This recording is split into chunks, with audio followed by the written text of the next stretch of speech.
Hey, Eric, do you think that we have any listeners that desire the power to support this podcast? I've thought about that, yeah. Well, you, the listener, can seek the power to support us at www.patreon.com/retroam. Now, would you like to hear some hot sounds that I have recorded? Mm-hmm.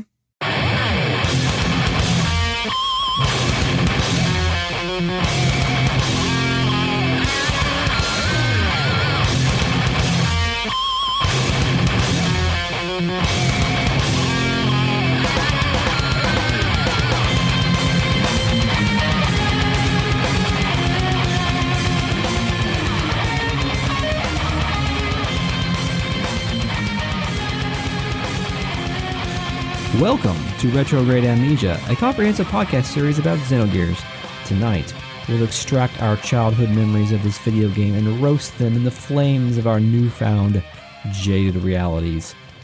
My name is Chris, and I am joined by my jaded friend, Eric Lehman. Hey, Eric. You can call me Jaden. Okay, I'll call you Jaden. Last week, we saw Faye wander around a prison and be introduced to people who like to battle him. Yes. And now we get a weird flash to some foreboding and ominous things, and I actually titled this section of my notes as "Now What?" Yeah, right. So it cuts to like a spinning globe with, you know, in the 80s when your TV, when the channels went off the air, because that used to happen, they would just put color bars on the screen.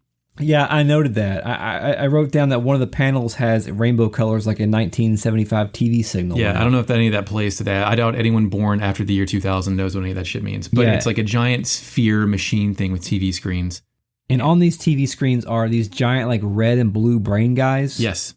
They're guys usually with facial masks, messed up heads, bald heads, missing eyes. There's 8 of them total.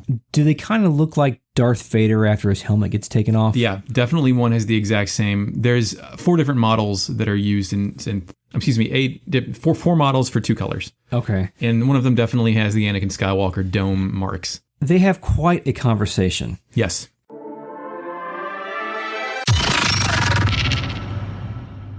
Faster than expected.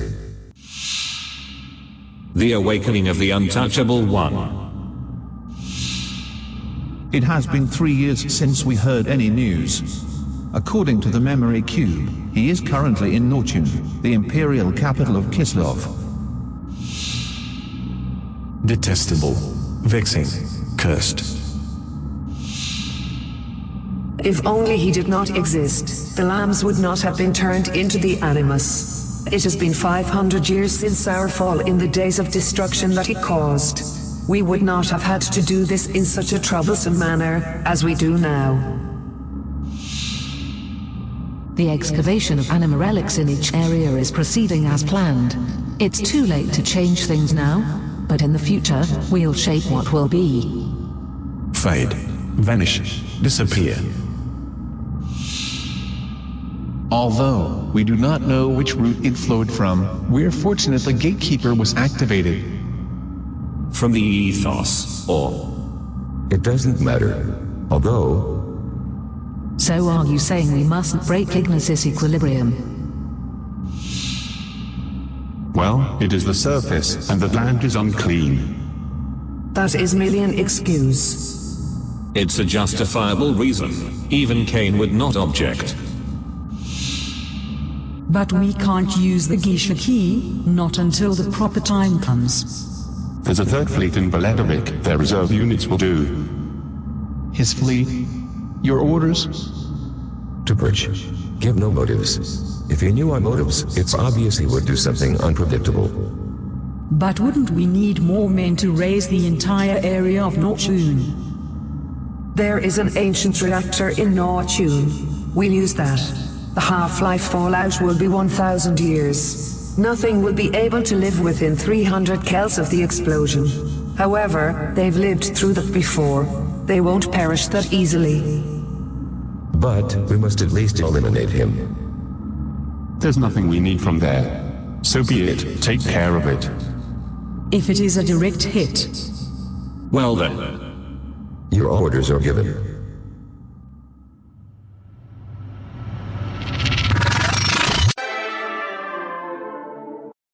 So that was a thing that I spent time cutting together. It took a while, but I hope you enjoyed it.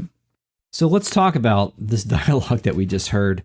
Do we have any identifying features for these brain floating head guys? Do we know who they are? Are they part of anything during that conversation? No. Do they indicate who they are? Like the UFO thing in the desert, this is just something that, or Citan talking to Emperor in the JPEG room. This is just something that happens. Again, we are treated to a very Evangelion thing, because this is very representative of Seal or Zayla, where it's just a bunch of ominous figures talking about a scenario. Yeah, but at least these people have faces. With Zayla at a certain point, it was just monoliths. Yeah. Well, that's the save point. Sound only. So a couple of notes here. I have the whole script written down here with things I want to speak about in bold. Mm-hmm. The awakening of the untouchable one. Yeah. They mentioned. I see that as Faye starting to have his Lahan freakouts, and they're not allowed to interfere with him. Faye has unlocked his sick combos and can no longer control the urge to perform those. I mean, it is weird to have these people in a vacuum, but since it's an RPG and you're playing it, you know they're fucking talking about Faye. Yeah, it's been 3 years since they've heard any news, and according to the memory cube, he is currently in Nortune. So we know that they're talking about Faye here, but is the memory cube a fourth wall breaking reference? Those are save points. To the save points. Absolutely. I don't know if what the practical reason this, I mean, someone in Luca from Chrono Trigger explained to you what save points were. So they've had realistic conversations about that before. Are you telling me that this is actually a Chrono Trigger sequel? Oh, I mean, yeah, I don't know. At the time, sure. The characters somehow know what save points are. I frequently wish I had save points in my life. I've had daytime fantasies about that before, about just resetting after I've fucked something up real bad. Yeah, it's not that easy though, unfortunately. You know what the real version of save points are? Going to sleep? No, apologies. I'm sorry I did that, or I said that. Can we, I won't do it again. The human race is forgiving. At least most people are. As long as you admit you're wrong. Yeah. Then this council of sorts goes on. This ministry. Ministry, yes, goes on to say if only he did not exist, the lambs would not have been turned into the animus. I don't know what that means. What does animus even mean? Some perfect work shit. But is animus a word? Is it a Greek word? Do we need to consult the fake net? Yes, initialize the fake net. Initializing fake net. The fake net tells me that the anima or the animus refers to our inner soul or our inner soul life. So whatever that means, my guys. My ministry guys. So then they go on to say it's been, we get another reference to the 500 years. Yeah, and 3 years too. Yeah, 3 years since they've heard any news, and then which is the length of time in which Faye has not had a memory, correct? Right, it's the amount of time since he was delivered to Law and Village. And it has been 500 years since our fall in the days of destruction that he calls. Capitalized. Days of destruction is capitalized. It's a thing. Yeah, is that like an apocalyptic event, maybe? Kind of. And who is he here? Is Faye the one that calls or is whatever Faye represents what calls the I'm going to go with Demon of Elru. Demon of Elru caused the fall. Do we know how long ago the ship crashed on this planet? Yes, we do, because we've played the game, but I don't think they've told us explicitly yet. Okay, so it could have been 500 years ago, or maybe not. Somebody destroyed the representatives of this ministry at some point 500 years ago. Also, the kingdom of Ave was founded 500 years ago. Also, the religion of Nissan was founded 500 years ago. 500 is a pretty important number here. Yeah, it seems like it. The excavation of the anima relics in each area is proceeding as planned. So I assume that maybe this war is over the excavation of that. Or some ethos shit, since we don't know what they're doing out there yet. They also go on to talk about how that they are fortunate that the gatekeeper was activated, which I don't know what that means at all. I have no speculation. We've been talking about gates, right? The masked woman gave the Kislev Kaiser a thing that would let him access gates, correct? Oh yeah, and we do know that gates will allow you to access Solaris, correct? Right. And then they say from the ethos or... And trail off. Yeah, trail off, and then it says it doesn't matter, so I'm not sure what that's in reference to. They go on with some more gibberish about the equilibrium of the Ignis continent, and then talk about how the land is unclean. Well, the equilibrium, I think, is important because it maintains their getting Kislev and Ave to be of equal power to perpetuate the war. So the war is important here. Yeah, conflict is important.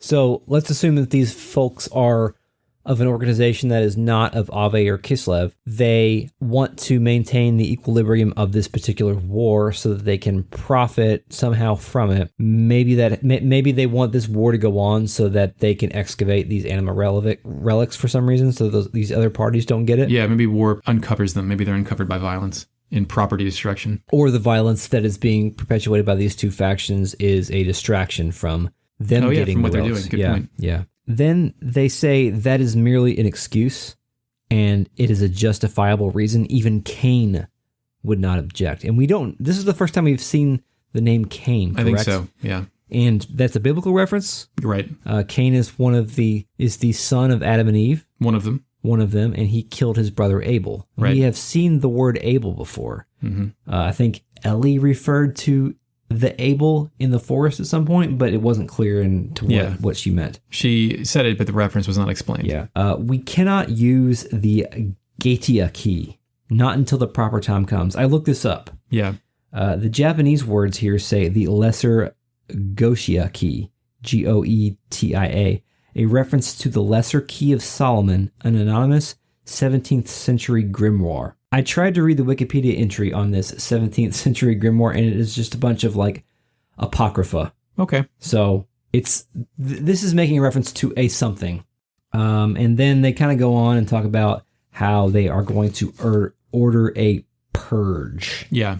And the purpose of ordering the purge is to eliminate him, which we assume is Faye. Mm-hmm. I'm drawing from this conversation that Faye is not part of the scenario of these dudes. They need to get rid of Faye in order so they can execute their plans. He's an obstacle. Yeah. And they're basically ready to initiate an attack on Northrend and just nuke the whole fucking thing. Because they talk about how there's an ancient reactor in the middle of Northrend and they're going to blow it up and just destroy everybody there just so that they can get to Faye. Yeah, that sounds like typical warmongering people who are in charge of other people. Just screw the collateral damage. We're going to get what we want out of this country. They care nothing about the lives of anybody in this city or anybody. They're lambs. Why would they? Yeah, exactly. Yeah, they're lesser. So if they're referring to these to people as lambs or surface dwellers or what have you, are we then to assume that this council is of Solaris? I think so. If they're using words like lambs to refer to people that are definitely not lambs, then yes. Okay. Yeah, I'm with you. So then we go back to Faye? Yeah, well, the chapter probably starts in earnest, Brave Battlers, with the actual title being translated to be a hero of the battling. Oh, yes, I would like to be a hero of the battling. Me too, I think Faye, at this point, has decided that he would like to be a hero of the battling because Citan has guilted him into doing so. Yeah. This chapter opens and you have the ability to free roam around again. And I wandered into the shower and learned the shower is broken and it will never be fixed. Wow, where'd you find a shower? Right there, right there where he wakes up. If you just go to the curtain and press a button, okay, you go in there and there's a dude standing in front of it and he's like, "This it's broken," and no one's fixing it. So that's why everybody's filthy. Yeah, I guess. Cool. That's a good way to put it. Hammer also says he has gear parts, and Faye is suspicious of dude, where are you getting gear parts? Why do you have gear parts? Yeah, Faye really wonders about Hammer's shed. In essence, Faye is asking Hammer if he has a ulterior motive here. Yeah. What are you doing, sir? Sir?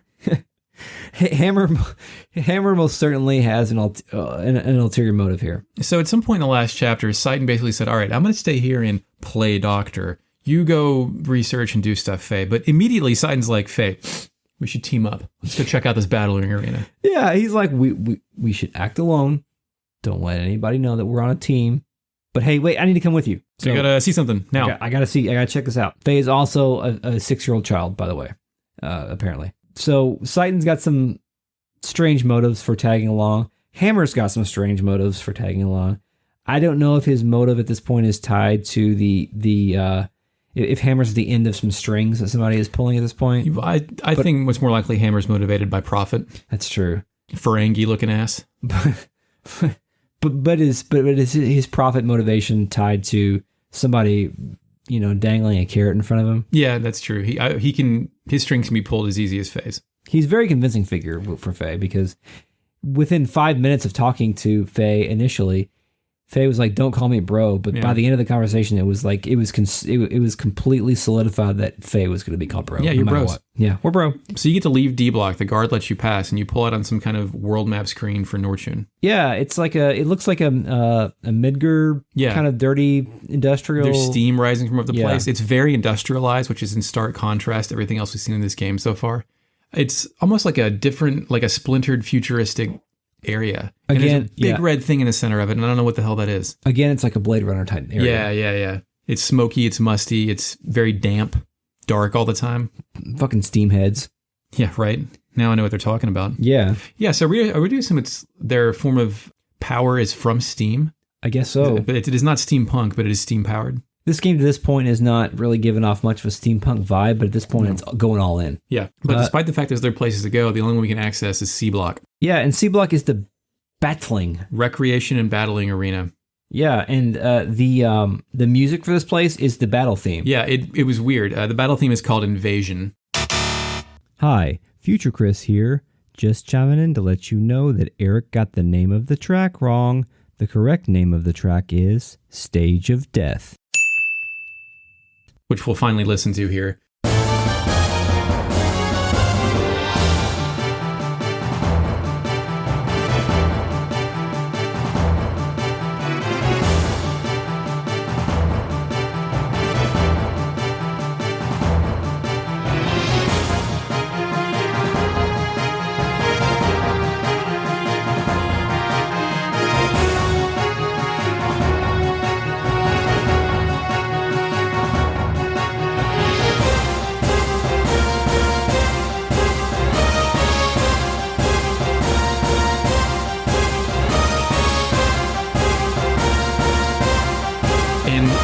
It set off something in my brain where the popping noise of the screen breaking apart didn't happen, so it kind of freaked me out for a little bit. Yeah. And then it does weird response things where this is improper music to be happening right here. It's the same sort of moment where your brain breaks slightly when you hear the slower version of the Night of Fire. Yeah. Later. A little bit too. I have DMX Rough Riders Anthem as my wake up alarm, and whenever I hear that at sporting events, it kind of isolates my brain. It makes me is there a reason that you do that? Is it just fuck you up and make you wake up? Yeah, well, it's got a really good intro, and it motivates me to take on my day. Maybe I should consider that. Yeah, try it out, man. It's really good.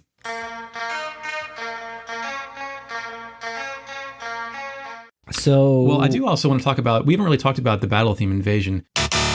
Night of Fire is serious and contemplative and is for like really important battles, whereas Invasion is definitely a thing you play when all your friends are surrounding you and pumping their fists while you beat the shit out of a wolf or a hobgoblin or some other kind of low-ranking enemy. Like, it's definitely a celebratory party tune as opposed to, a deeply serious boss battle.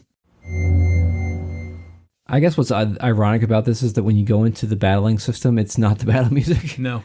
Yeah, it's something else. So it's cool. So we see Miss Rue Cohen again. Yeah, she shows up and meets us at reception. And she suggests that the first battle be against the Black Gear, which I don't know if she's referring to the Veltal. You're like, lady, it's like Navy, too. Or the opponent. I'm not sure. But this whole conversation is framed as like, oh, Faye's like, I don't have a gear. Like, oh, we got a gear for you. Yeah, we got one, man. Don't worry, buddy. We got something for you. And look who it is. And guess who it is. Guess what gear they have prepared for Faye. Because they definitely have some data they need to enter into Grahf's spreadsheet. Well, yeah, that's what Citan says. He says they're letting Faye fight because Kislev wants to observe the gear and maintains that, no, Faye, this is a good thing. Just do it. It's at this point you can also get a 1998-ass tutorial, or rather than tell you how to play, it lists each button and you click on each button to see what each button does. Yeah, I skipped all this. Yeah. I said, please don't do this to me. But yeah, I think all this whole battling scenario is part of somebody's plan to instill additional levels of bloodlust within Faye. Yeah. I don't know how effective this plan is, but just get more information on Faye in order to unlock whatever abilities that are latent within him. When I first played the game at this point, I was like, yeah, I know how to fight. I've been fighting forever. I didn't know we were about to be taken to a completely different game engine to battle in a completely different way. Yeah, we mentioned in the last episode about how the character designer Tanaka discussed how much Takahashi loved fighting games.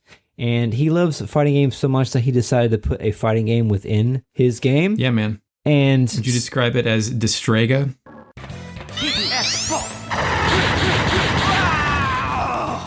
What a loser! Yeah, it is like less good Destrega. Oh, yeah, it's not good. But they tried. Like, you can adjust the frame rate. Like, there's a practice mode where you can adjust the frame rate from its stock at 30. You can pick it 15, 20.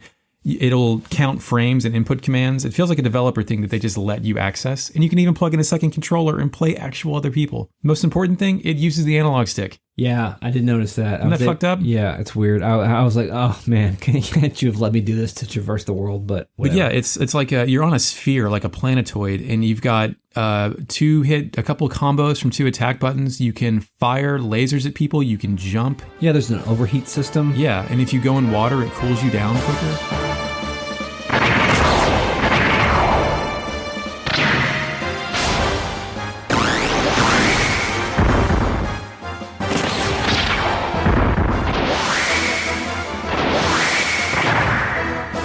I thought it was cool as hell when I first started playing this. It is really cool, but I think the main problem I have with it is that we've had so few moments of interfacing with like the real game here. Yeah. That now we're introduced to something completely different. This would have been much better served an additional 15, 20 hours into the game. Yeah, because we've had a lot of moments with our standard turn-based battle gear fighting. We haven't had a ton of on-foot stuff in a long time. So maybe if this whole section was framed as another tournament like we had in Bloodvidic or something of that nature, so we could use the regular battle system for a little bit longer, I think it would have served the game better. But instead, we're given something completely different, and I don't really love it. It's part of this game's tendency to just invent things and then leave them behind. Yeah, this game is extremely concerned with inventing things, by the way. Yeah. Or at least reproducing. Like, I can't picture... Games don't often genre shift today, and if you're just going to put a weird... I mean, I think Saints Row 4 had a side-scrolling beat-em-up in it at some point, and I was like, whoa, they don't do this shit anymore. That's awesome. Yeah. Okay, well, one day we'll play the battling system 101 to raise money for cancer. Yeah, I was going to suggest we do that tonight, but then I forgot about it. So who's your first battle against? The gear is called Ganador, which I don't know what that means, but it basically looks like a knight in black armor. I didn't practice at all, and I was getting my ass kicked a little bit because I didn't know the buttons. But Leonardo is pilot. Yes, we don't learn that till later, but yes, Leonardo, who is one of Rico's bros, is part of this battle, and at some point, the Veltal just kind of starts blowing up. Yeah, you're beating ass, and then the Veltal, it's framed as Frey having another Lawhan moment. Yeah. But it's actually just the gear breaking apart. I actually didn't beat ass because I didn't know the buttons. Because you didn't do the tutorial. And I was getting my ass beat. And so I was like, oh no, am I going to have to go back to the save point or something? Yeah. But then I realized it was all part of the script it's of the staged. game. You're supposed to lose. Yeah, and so I was like, oops, I died. And then... So for the third time, you cut back to the doctor's office in that bunk. Yeah, and I think at this point is when it transitions chapters. Yes. We are entering the chapter called Sewer Horror. Actual translation, and I like it much better. Creeper in the Darkness. Oh, yeah, because... wow.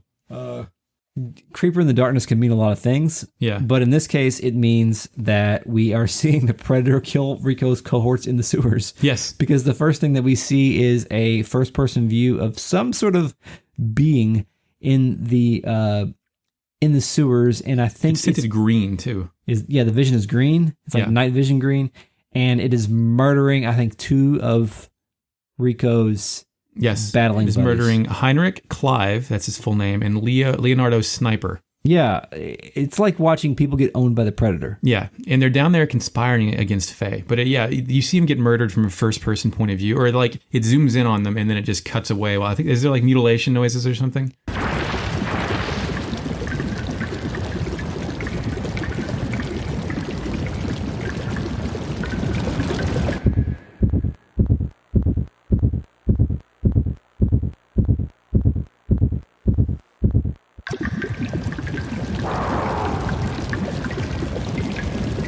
I don't know if this is correct in my note. I have something in red vision, first person stalks Heinrich, wastes Leonardo, and wasn't what they were expecting. Yeah, they were down there to do something. Yeah, like they were looking for some shit, but what happened to them wasn't what they were looking for or what they were expecting.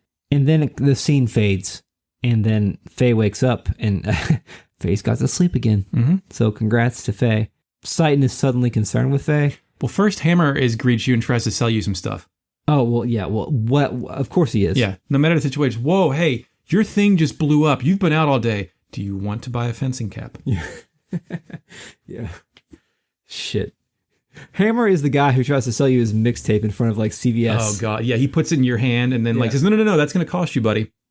I've fallen for that one before. So yeah, and then Citan is like, "Are you okay, Faye? Is everything? Are you going to be all right? Do you need some rest?" And suddenly, Faye is very, very concerned about Faye's health, whereas before he wasn't. So I'm not sure if he thought that Faye was in real peril there, because we will come to find out later that Faye's gear was sabotaged. Well, first off, I went upstairs and tried to eat a whole bunch of food to get my strength back, and they told me if I kept eating, I would be a fatso. Damn it. This game's a body shaming game. Right? And then I went to the bar to hang out and like get a drink, and Latina told me that explosion was no accident. But then she shut up as soon as I tried to ask more questions. Oh, really? Yeah. She refused to talk about it, which with Clive or with Heinrich and Leonardo conspiring, like we can kind of, you were fighting Leonardo, somebody sabotaged your shit. Yeah, and you know it wasn't Grahf because Grahf wants you to fight. Yeah, or does he want you to get knocked out to get more motivation, right? That's true. One or the other. Anything could always be Grahf. True. Wow. At that point, we have to go back and battle some more? Yeah, they've already fixed your shit. Get back on that horse, son. You gotta rank up. You're in the tournament. We can't just not have the tournament. Our whole economy's based around this thing. You really have to rank up. When you talk to somebody in there and you learn that Leonardo and Heinrich are unable to battle, and we'll learn their last names, and I like both of their last names. Yeah. Leonardo Sniper and Heinrich Clive are unable to battle. Faye doesn't know why, but we know, just saw them get wrecked. We know that they got murdered by the Predator, so do what you will with this information. And then you are escorted to the battle against the Tin Robo. Which is those things that were with the Ave soldiers out in the desert, and it was also in the Stalactite Cave. Yeah. It's the same model. My note here is Destrega was better. Yeah, but like they tried, man. When you win, you have a victory pose. Yeah, the victory pose is nice. And it has instant replays. Someone tried to make a fighting game. Yeah, but you know, Destrega was better. The Titan Virtual On is better. There has to be a compromise between the two for a game in your 80-hour RPG. Just make this game the game. Don't put another game in this game. Just make the game the game. I don't know. Like now I see that. Back then I was getting my buddy Kyle to come over and play the 2-player with me, and he was like, "This is what we have Tekken 3 now. What are you doing?" Oh man. Yeah, Titan's kind of a goober. It's just a big clunky he had robot. a big hammer, but he was really slow. Yeah. I find there's a good combo. If you like light him up with some projectiles first, you can usually land and bounce that into a combo and take out like half their health. Yeah, my memory of this game is being able to land some well-timed roundhouse kicks and then just comboing from there. But I felt like the input lag was a little bit more significant than I remembered, so it was harder to do that now. Yeah, there is some input lag that definitely. Maybe with your LCD, son. So then you have to walk back through D Block at night. I don't think there's anything interesting that you can do before you go to sleep. I didn't try, but yeah, they make you walk home. And then you go back to battling after you sleep and live again. to fight. Yeah, thank you. And then you have to battle W Shaver. Which is golden with weird overhead thruster things. Sure. I mean, I'm going to go write W Shaver on my beard trimmer later, by the way. Absolutely. And then you fight MUSHA. MUSHA was the title of a Genesis game, one of the Alest series games, and it's one of the most expensive games for the system. It's a vertical shoot 'em up. I have to believe this is a reference to that. Yeah, MUSHA also kind of reminds me of the term Onimusha. Yeah. Which I don't know. I know Oni means demon. I don't know if Musha has something to do with like samurai or something, because isn't this like a samurai type robot? If only we had a system to look up what Musha meant. Initializing fake net. So yeah, the term Musha may have to do with the term warrior. And these are the most anti-warrior gears, considering the model is what we've been calling the Zaku. Yeah. Oh man, the Zaku. Generic ass thing. So anyway, after that, you walk home again. I'm assuming did you lose any of these battles? I think I did, but it just lets you do it again. It just kind of resets the state. Yeah. Okay. Yeah, and then Rico comes and wakes you up in the morning. Yeah, and it's like, oh, is it baptism ceremony too? What? Yeah, what? I'm up. Hello, Blanca. Are you going to electrocute me? Yeah. But no, Rico explains the Veltal was sabotaged during the first match with Leonardo. But he blames his subordinates. Yes. He says, I got nothing to do with it. Yeah. He also tells us that there's been some murders. Some murders, just a few. I think from now on, when I do Rico's impression, I'm going to go Stallone. What do you think? Yeah, Rico is definitely Stallone. Yeah. He's my subordinates. I didn't do anything. Rocco the rum runner rubbed out Rico the rat with his Roscoe for robbing his rum running receipts. And apparently Rico lets us know that people think that Faye is the murderer. Yes. Because Leonardo sabotaged Faye's gear, and now Leonardo is dead. And Heinrich was obviously his best friend, dead too. Yes. But when Rico comes to wake up in the middle of the night, does he seek justice or recruitment? It's hard to say. He does use the word providence. Yes. To describe the fact that people sometimes die in the sewers if they're weak. Mm-hmm. Because apparently, we talked about this before, but people go to the sewers to earn their keep in the D block to fight monsters. So if they're not strong, then it is just, divine providence. Some population thinning. Yeah, it's Darwinism here. Just a concentration camp, bro. I don't think that Rico thinks that Leonardo and Heinrich were weak enough to succumb to the providence of the sewers. Right. That's why Rico decides that truth can be found only by checking the sewers out with Rico. Apparently, yes. But guess who comes? Guess who wants to come? Well, we're supposed to be operating separately here, but Citan needs to come with us. Yes, absolutely. He's like, Faye, I have healing magic. Rico is an external party to Citan's scenario. Yeah. So Faye can't be hanging out with Rico because Faye might be influenced by Rico. Faye may even become part of Rico's gang. Who knows?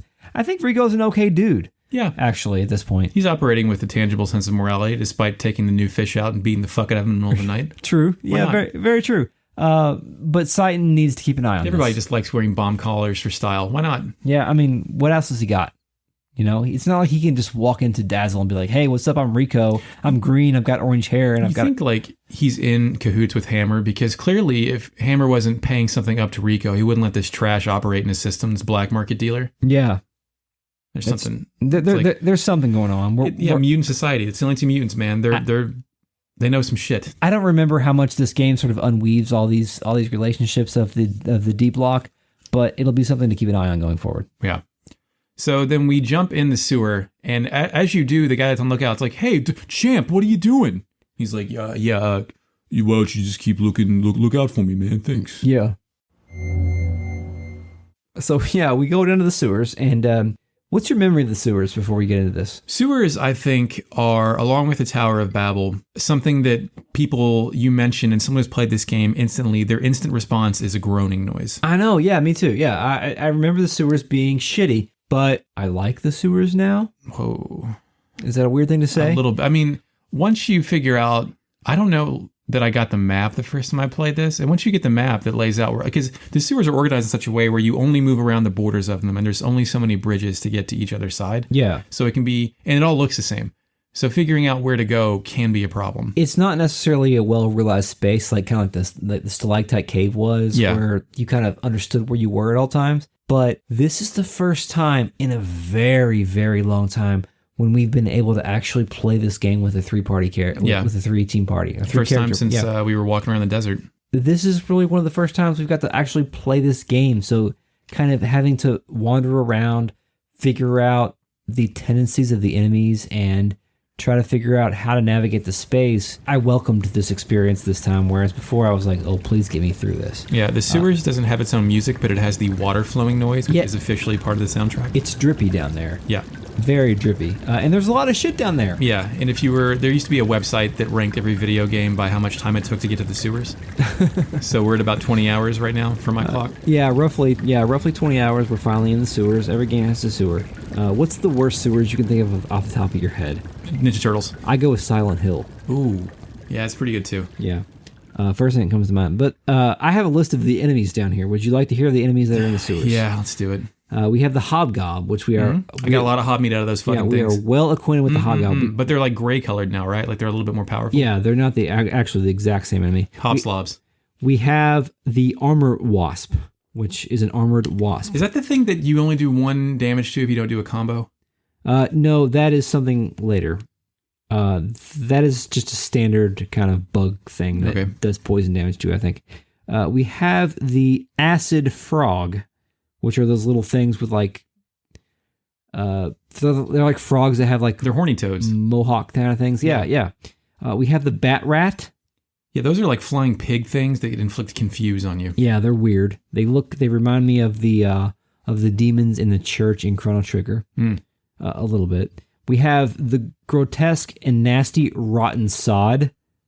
I fought a million of those things, man. Yeah, you can escape from those easily. Yeah, but they give you gold. It's the only thing down there that actually gives you gold. They kind of look like if Tetsuo had minions, then... From Akira? Yeah.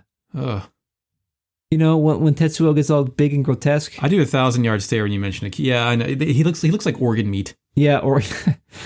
Yeah, probably better that way. But he inflicts sleep on you, and if you do a combo on him, he does like the same damage amount to you. So if you do a death blow on him, so I saved up combos and did. But it's hard because he puts your guys to sleep. That guy's so annoying. He's like the mayfly of the sewers. Yeah, he's not very...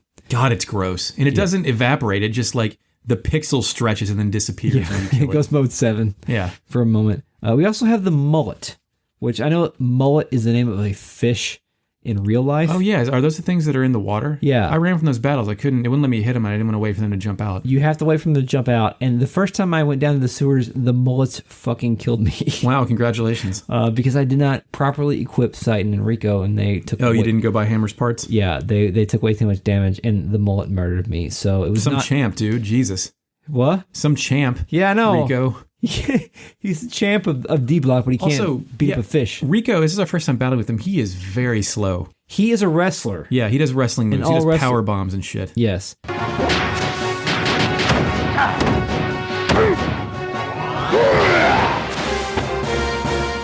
The last enemy I have written down is the Lucre or the Noruke bug, which is the one that will suicide and kill you. It's a suicide run. Yeah, or it will transform into a different version, but it's weird. But yeah, Rico is a wrestler, and Rico Banderas. This is the first time in a while, as I said, that we've been able to fiddle around with a 3-character party, and it's a damn shame that the game took this long for us to have a 3-character party. That dungeon with lots of enemies, multiple floors. It's like the first real dungeon in this game. We finally had the opportunity to beat an RPG, and maybe that's why we think we don't have good memories of this sequence, because we didn't have enough time to get good at this game before we got to this hard part of the game. You're still figuring it out. But yeah, I like Rico's...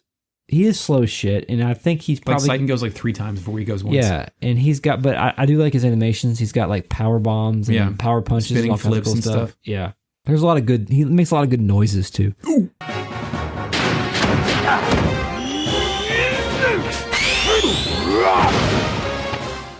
Also, down here, Citan is learning a lot of shit as he levels up. Yeah. I got a bunch of combos out of him down there. Or death blows. He should probably already know a lot of this stuff since he's a member of the commander school. He's been dormant for 3 years. That's true. He's relearning this stuff. Okay. Yeah, he's becoming further acquainted and unlocking his own abilities. Part of what he learns is his arcane abilities. Yeah. How do you feel about... Oh, they're buffs, right? Well, not necessarily... They're not buffs, but like he makes you resistant to ice, but weak to fire or something like that. Yeah, he has like Sazanami, which is a heal spell. He has Renki, which is a cool spell, actually. It makes the next arcane ability affect the whole party. Oh, okay. So every 2 turns, you can heal the whole party, which is kind of how I kept my party alive during the more difficult battles. Didn't know that. Go ahead. We also have the Fusei, which makes the whole party strong against earth attacks. Chisei against wind attacks. Kasei against water. And Suisei against fire. Each one of those makes you weak to something too. Yes, it's sort of like turns each of your characters into a Pokemon. Yeah, it resets their elemental properties. I'm never glad to have Citan around, but I'm glad to have Citan around because of mechanically. So what else about down here is going on? Well, I think immediately you find this blood stain. Yeah. Which is where you get my probably 3rd favorite line of dialogue, one of the most infamous lines of dialogue in this game, where Citan says, "Something is written on the wall. Red monster. That must be his dying message." And then Rico says, "Must have written it as he was dying."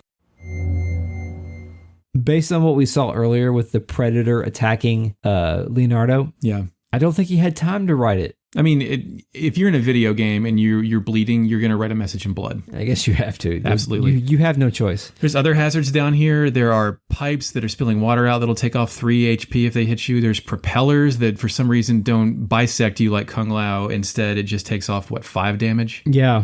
And then there's these patrolling, starting on floor 2, there's these patrolling robots that Rico describes as a catless rat remover.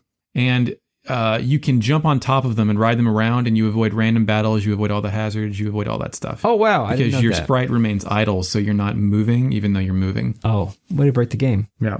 You can also get a map that you can access with the select button. Yeah, is this map a crutch because this game doesn't have mini-maps? I think so. Although the map is like there's parts that are in red that are supposed to be doors and some of them are blocked out. Although there's 3 floors here and there are a good amount of shortcuts between them that you can unlock from back doors and stuff like that. But eventually in one of the cat sweeper machines, Vargas's keys are stuck in it. Yeah. We have to get the keys because we find a door that is locked. Yeah.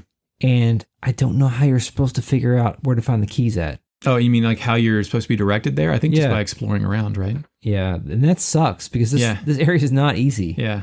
But I was able to kind of stumble upon it. There's also like a frogman named Gramps down there. Oh man, I want to talk about Gramps. Okay, tell me about Gramps. So Rico just says, "Oh, hey Gramps, what are you doing down here?" And like Rico knows him and yet has no idea this is where he lives. It's like this is another mutant person, but it's like he's green, but it's like a neon looking crab thing with pincers. Like it's not really clear what Gramps is or why his name is Gramps. So that just freaks me out. But Gramps will tell you about the sewers. He tells you where to find the keys. You haven't found them yet. He's kind of like your guide for what is happening down here. Does he tell you about the bell? I think so. The first time you hear the bell, did you note what Citan said? No, what did he say? Citan, so I think it's when you get to the second screen of the sewers. Citan said you hear the bell sound. So I think it might be the first time you hear it. Citan says, "A tinkle sound. I heard some kind of tinkle sound." Oh boy. So here we go. Citan saying words. Tinkering with his junk. Here we go again. So once you find the bell. Right. At a certain point, once you find the 4th murder scene, Citan says that the monster never goes to the same place twice. Yeah. I guess. I don't know. They give you a lot of stuff to figure out around here. Yeah. And you're working with 1998 PlayStation graphics. Yeah. And it's a really hard thing to figure out. I still like this scene now overall but still, there's some shit that's hard to figure out. Yeah, like, how am I supposed to know that the keys are in the Roomba? The machine. Well, I think once you stop at the Roomba, that's right. It makes you stop. Like, it makes you investigate the Roomba, but if you access it again, I think then you get the keys. Yeah. Maybe. Yeah. But you can eventually find your way back up to the first floor. There's lots of save points. You should have bought some tents at this point if you didn't already. You've got a lot of healing items from those hobs. At a certain point before you go looking for the place where Citan told you to go, you can get to the sewage treatment plant. Yeah. Did you go there? Is that where you can platform up the pipes? Or whatever? Yeah. Well, you see the monster disappear into the drains, but then there's a bunch of pipes that are arranged for very precise platforming. And at the top is an ether veil, which increases your magic abilities. Did you get there? No, I gave up. Yeah, I got it. Because I'm a loser. Yeah, well, no, this is a preview of Tower of Babel where you get to play platforming in this game, although there's no random battles here. Yeah. So that makes it a little bit more easy to digest. So at that point, you have to, once you find that drain, you are able to ring the bell and lure out the monster that Faye and Rico want to defeat. But finding the drain, it's circled on your map, but it's not at the place where it's circled. It's like way north of that. Yeah, it's weird. It's kind of near Gramps, though, I think. Yeah, it's near Gramps. Eventually you'll find it because the game stops you once you approach it. So Rico wants to solve this case because he wants to avenge his buddies. Yes. Faye wants to clear his name, and Citan wants to keep an eye on things. It's good for everybody. It's great for everybody. Let's destroy this public menace. So the public menace's name is Redrum. Right. Which is murder backwards. Stephen King, thank you. Thanks. And how would you describe this monstrosity? Kind of cloaked, has an organic Vega claw. Yeah, it's kind of like a bone claw sort of thing. Yeah, it's very weird. like sinewy. And this is our first real difficult boss battle, maybe? This guy killed me the first time I played this game. Redrum is a point of difficulty for a lot of people. I remember getting stuck here, and it's especially difficult because the save point is not near the area where you fight. On that floor, you've got to try. It's actually easier to take the door back up to floor 1 and then just go back to the bunk and save there. Yeah, it's not great, but Redrum's primarily hard because he picks people up with a move called murder/steal HP and drinks them. Yes. He picks them up and drinks their blood and throws them away. And you have 0 HP. Hope you have some Zetasols. He drinks your dudes.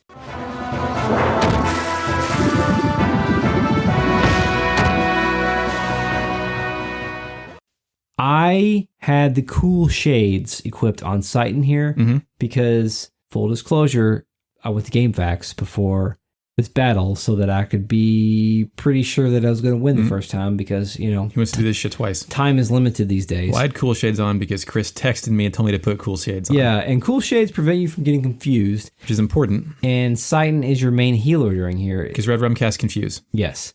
And if you use Rinky combined with the heal spell, you can keep your whole party healed. So you can essentially use Citan to keep your party healed up. You can use them to cast the fire resistance spell because Redrum has a fire spell. Bloody Rain too. Steals all your HP. And at that point, you can just kind of build up combos with Faye and Rico and kind of whittle him down.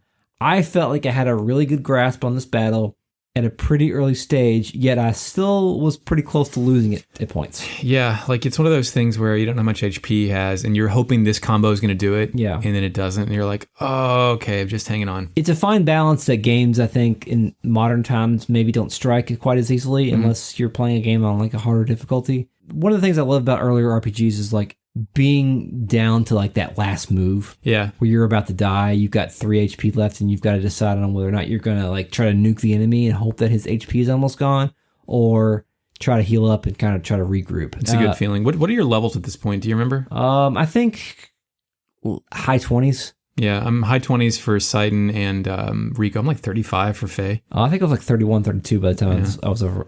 It totals your experience, and Faye has twice the experience points as other guy. I don't know how I did that. It's weird. After you beat Redrum, Citan feels sad about it because apparently Citan has a heart now. He says it has a human-like intellect, and then he pauses and goes, or at least it used to. Yeah, so I guess there's a place for undead monstrosities in this world now as well. Right.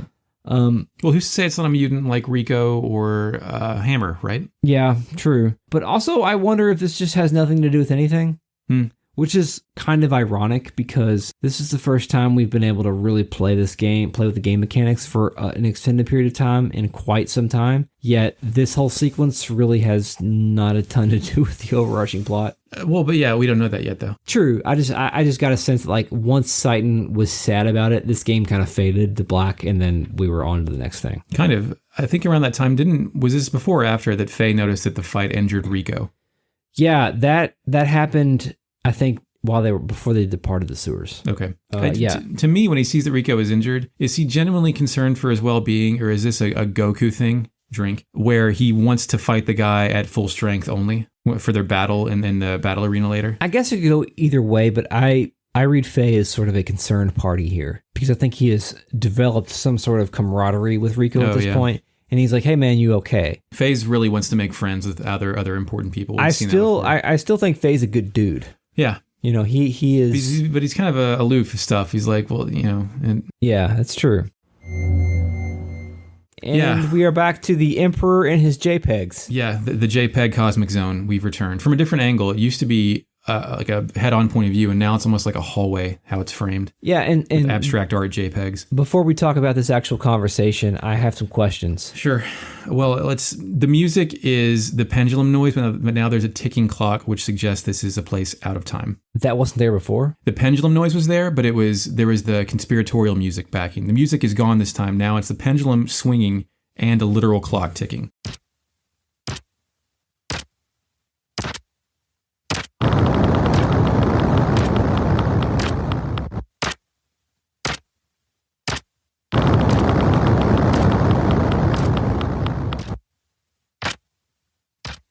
Citan is talking to the Emperor about the current situation. Right. And I believe that when he talked to him early on the Ave transport, like after the Grahf scene earlier in the game, he was talking to him about the current situation. Yeah, he's like status updates. So does Citan have some sort of hologram device that he can send his image to? Oh, like a Star Wars kind of thing? Yeah. That's a good question. Or who knows? I mean, with the technology that we've seen so far, I wouldn't put it past him to beam them away, Scotty. I don't think that he's present with the Emperor. Do you think it's an astral projection? Yeah, of some sort. Yeah, sure. Why not? Or maybe the Emperor's not present and it's just it's like a brain space they both inhabit at the same time. Yeah, maybe. I don't know. It's weird.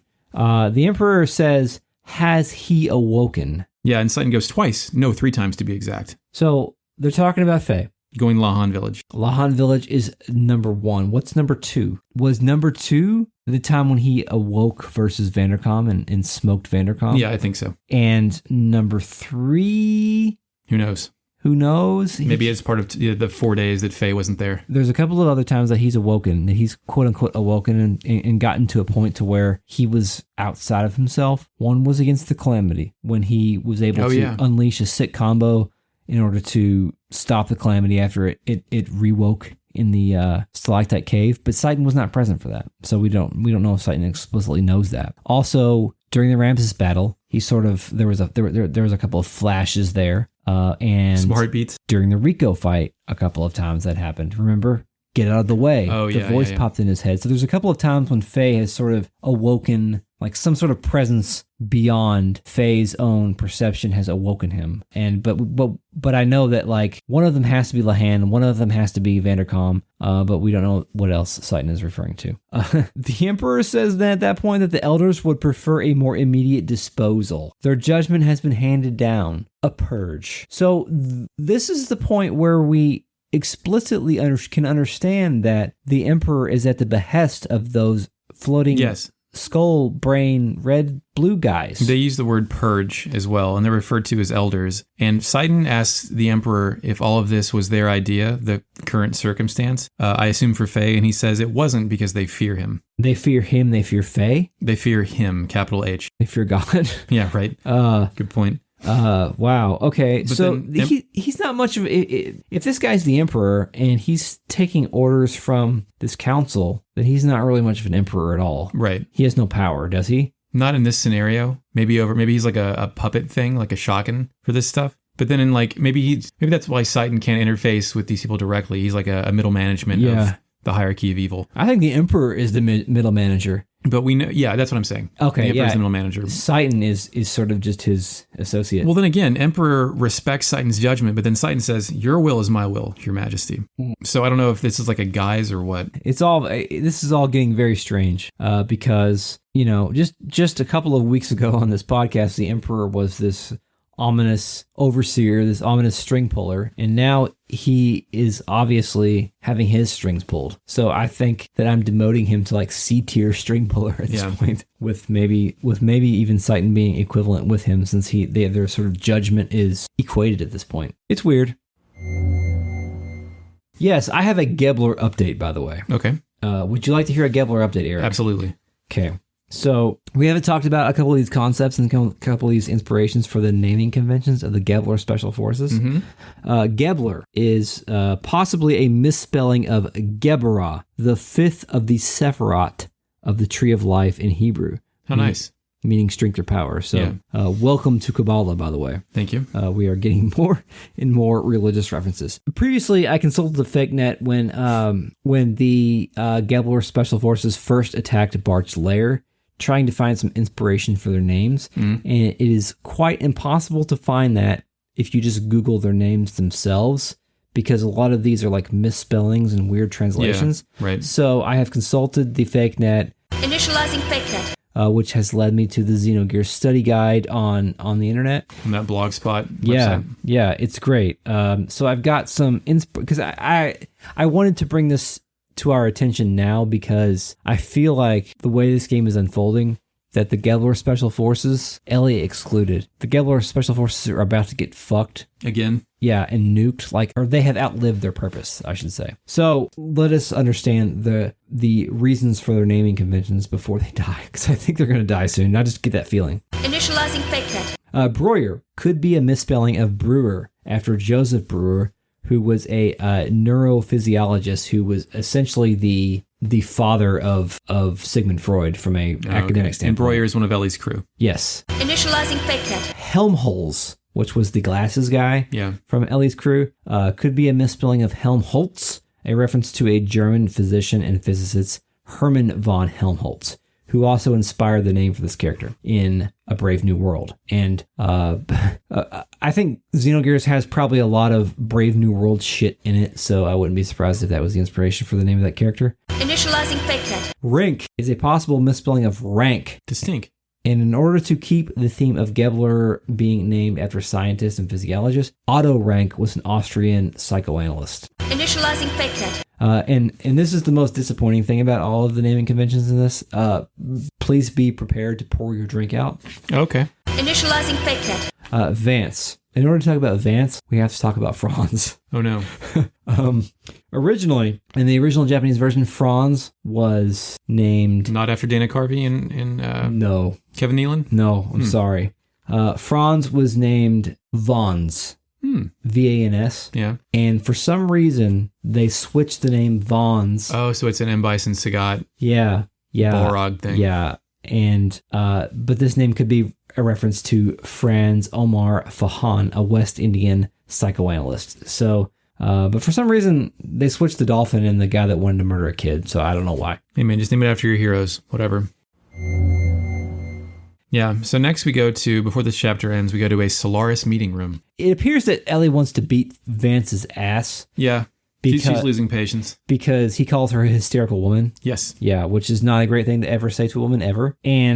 However, it does seem like Elly has probably been medicated to give us some benzos or something, because I think by this point, I just don't see Elly putting up with the fucking Proud Boy squad at this point, you know? A little bit, but they kind of, they're all in a meeting together, and some superior tells them to escort something called the Hecht that must be piloted manually, and they're going to provide cover support for it. And then the guy leaves, and his crew is like, yo, this is bullshit. And she agrees. She's like, we shouldn't have to do this. They're not allowed to ask what it is they're about to go do. They're just flying for support. Yeah. And her crew is as pissed off as she is. And I think we are supposed to infer, or maybe it's explicitly stated, that they are executing this purge plan. Yeah, no, they says this mission is a purge. Remember, we have complete authority over the lambs. So they're dehumanizing these people through language. I think the military, I haven't been in the military, but I'm pretty sure they try to desensitize you in order to fire a gun where you don't have to hesitate when you point the trigger at somebody, point the barrel at somebody. At some point, Rink says that they are third-class citizens, a.k.a. worker bees. Rink says they are,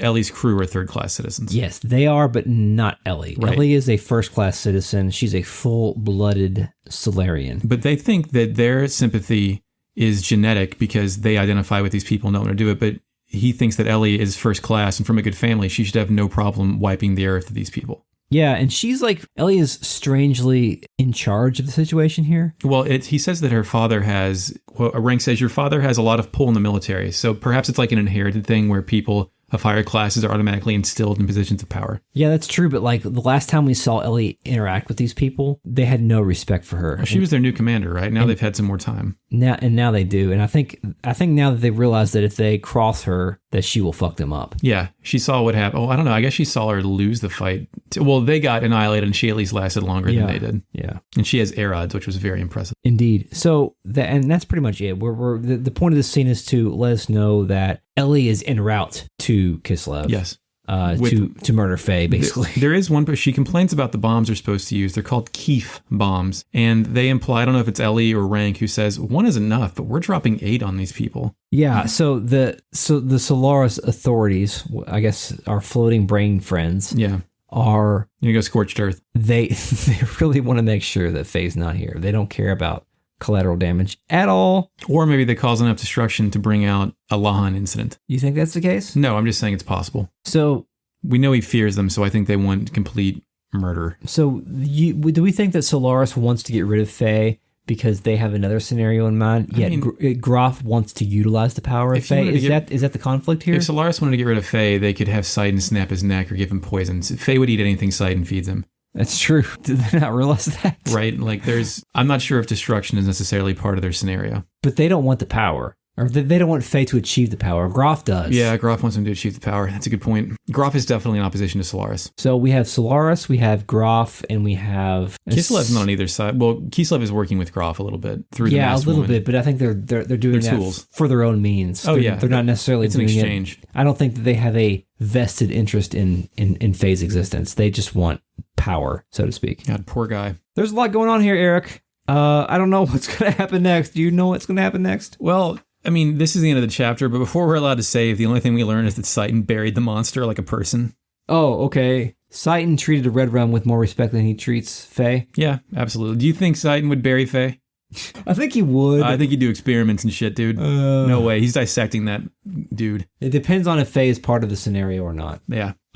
Because Citan is entangled, his existence is entangled with Faye, yet... The forces that are controlling Citan are now ordering a purge with the explicit reasoning of eliminating Faye. I think Citan would wear Faye's skin. Is Citan about to finally receive the gift of human conflict that so many of us actual humans receive? possibility. Like what orders versus what orders versus emotions. When this game is able to achieve the humanization of Citan, then I will begin to respect it even more. God. But I think we still have a long way to go for that. So that's the end of that, right? Yeah, that's it. Rico leaves the party and we save, and that's it. I think there's some muttering about Rico wanting to settle the score. Yeah, where there's more battling ahead of us. Yeah, we do have much more to come in that regard, but I'm not ready for a sanity check yet in terms of my positioning on how this game is playing out. But whew, it's a lot. It's all stacking up. It is stacking up to a point where like it's making me tired. Yeah. To talk about it. Yeah. I'm enjoying talking about it, but it is making me tired. I'm ready for some more. Well, we also we do this at night, so that's why we're tired. Well, yeah, and the status quo has shifted slightly. Like we still don't know where the fuck Bart is. We don't know what happened to Bart. We do. He's in the bottom of the sea. Apparently, I mean that's what Citan says at least. But we think that's probably just a lie to motivate Faye. But I think with this order of the purge, etc., then we are reaching another impending shift of the status quo of this game, where more things are going to happen. I think maybe I'm wrong, but I think we're moving outside of the Ave Kislev conflict and moving into the larger conflict of this world. Well, considering one is 2/3 waste and the other's about to get nuked, I think that's a pretty good indication. Yeah, yeah. At least we've got a supplier Hammer with us, right? We do have Hammer the Supplier with us now. So thanks. We did it again. We talked about this game. Episode 13. Yay. It was a great episode, I think. I hope. We'll find out later, I guess. Support us on Patreon if you like this. If you don't like it, you can also support us, but that would be weird. Patreon.com/RetroAM. Follow us on Twitter at RetroAmnesiaPod. Email us stuff and things and whatnots to retrogradeamnesiapodcast@gmail.com. Your favorite JPEGs. Yes, email us JPEGs. Wait, don't. Whatever, I'll look at it. Sure. We do want engagement, so, please. Review us on your favorite podcast service, Apple Podcasts, Google Play, all those things. Actualize your future, Chris. And Stitcher, I think. Thanks, Mark Shepard, for the intro track. I like it. It sounds good. I can't wait till we get to talk about the title of that track, by the way. Yeah. We're not on Facebook because we're not going to be on Facebook because why would we want to Is this do like that? a bit? Are we going to make a Facebook page? What do you... No. Okay. Until next time. Yes, we will kill God. And now we will all go to sleep.